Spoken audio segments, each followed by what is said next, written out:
Comic Boom here to review Supergirl issue 22, which is actually part 2 of the story arc called The Killers of Krypton, written by Mark Andreyko and penciled very well by Kevin Maguire.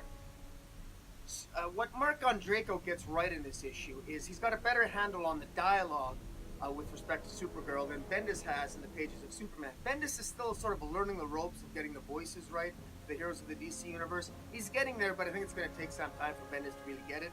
Mark Andreyko, though, has been more of a mainstream member of the DC universe as a writer for many years, quite frankly. And he's got a better handle on the voices of the DC universe. And Mark Andreyko here, in many ways, he's telling a kind of a decompressed tale. He's taken a page from Bendis in that respect. And I think he's got to slow down the story a bit. Supergirl in this issue, last issue she left Earth. She basically said goodbye to Superman. She's looking for Rogol-Zar. She's looking for answers. And she has Rogol-Zar's axe. Now what's interesting in this issue is that she's taken Rogol-Zar's axe and she's in her spaceship. And she wants to go toward, she wants to fly toward Mogul, basically where the Green Lanterns are.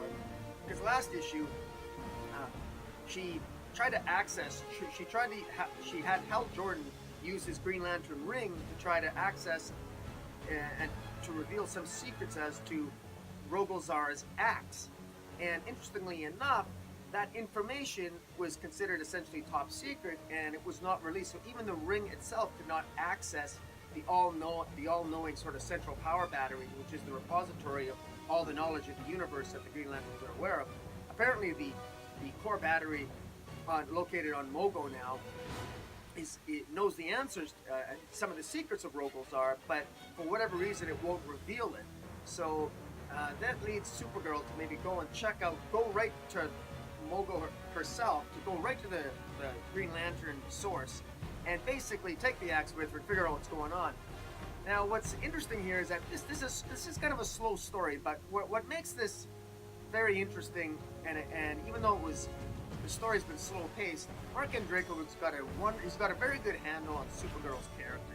He's got a really good handle on Kara's thought processes, and the way that the narration boxes will transition from Kara's thoughts to the spoken word works really, really well. There's a wonderful scene where Kara's holding the axe, and she meets Ka-Zar, and Ka-Zar is basically the librarian of the repository of knowledge of the Green Lantern Corps. She meets Ka-Zar, and Ka-Zar touches Rogol-Zar's axe, and all of a sudden it transforms from this huge axe into a little one that's easier to handle.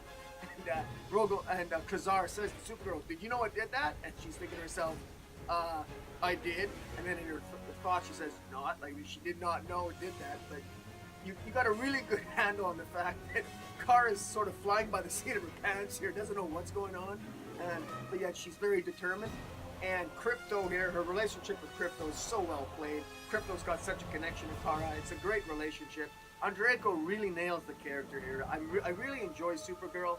I'm enjoying this actually slightly more than Action Comics and Superman. And I don't say that as a slight toward Bendis. Bendis is still learning the ropes. I'm still enjoying Action Comics and Superman. It's building it to an epic. I truly believe it's building to a pretty good story.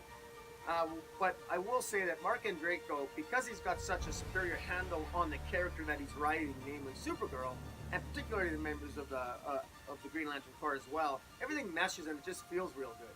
I got to make a shout out to the art of Kevin Maguire. The expression on Supergirl's face. Kevin Maguire is an artist that goes right back to the days of the Justice League International. He's really good at getting the facial expressions. And there's a lot of facial expressions. I mean, there's a sequence here where the Rogol-Zar's axe has a reaction and it causes Kara's ship to explode, and she's a little reluctant to touch it. And here she's touching it, and the facial expressions speak for words. And for Mark Andreyko, obviously he wrote that scene well. For Kevin Maguire to be able to draw that scene just through facial expressions, I mean, I'm sure he makes Mark Andreyko's job that much easier. But this is a pretty good combination of writer and artist. Andreyko and Maguire. And this particular issue was a joy to read. One of the mysteries that's really building here that I really like is the mystery of Rogol-Zar's axe. The fact that it can change shape. It seemed to change shape almost when Ka-Zar, the Green Lantern core librarian, we touched it. Why does Rogol-Zaar's axe change shape?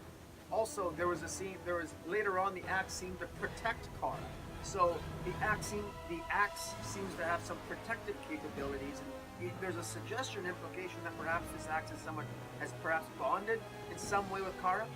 Also, what's interesting is that the axe sort of opened up a portal at the end and sucked Kara into it, and a hologram appeared of the Guardian of the Galaxy by the name of Appa Ali Apsa, who was, of course, one of the original Guardian members of the Circle, that's sort of the galactic cabal that was responsible ultimately for Rogol-Zaar. And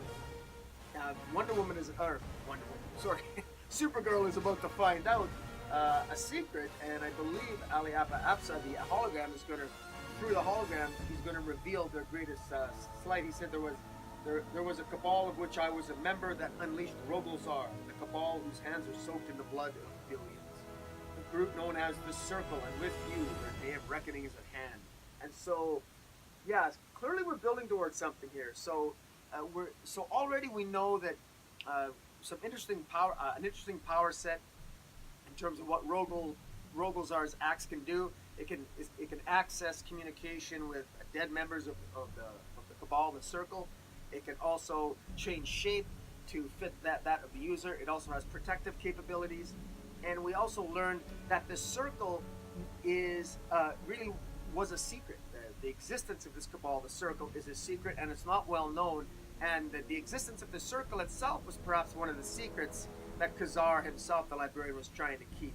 And there's this implication of a wider conspiracy at play to sort of keep the secret of Rogol-Zaar hidden. And exactly why, we don't know yet. But the mystery is building. And I have to say that we got more in this issue, I thought, than we have in a number of issues of Superman in Action Comics. So I really like what Mark and Draco is doing.